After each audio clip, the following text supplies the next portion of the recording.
To fix a non-functioning PS5 Slim disk drive, several steps can be taken.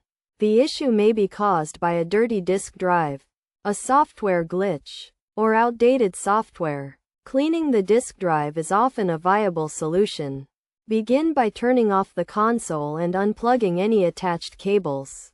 Then, lay the console on a table and use a screwdriver to remove its base. With the logo facing down, remove the disk drive's cover. Utilize compressed air and a microfiber cloth to clean the disk drive. After cleaning, remove the disk and reassemble the console. Plug it in and use a microfiber cloth to clean the disk before inserting it.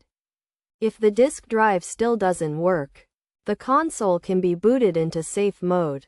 To do this, switch off the console, then press the power button until a beep is heard.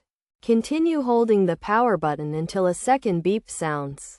Connect the controller and press the PlayStation logo to enter safe mode.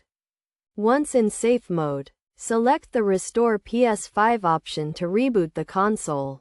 Alternatively, navigate the PS5 settings menu from the home screen.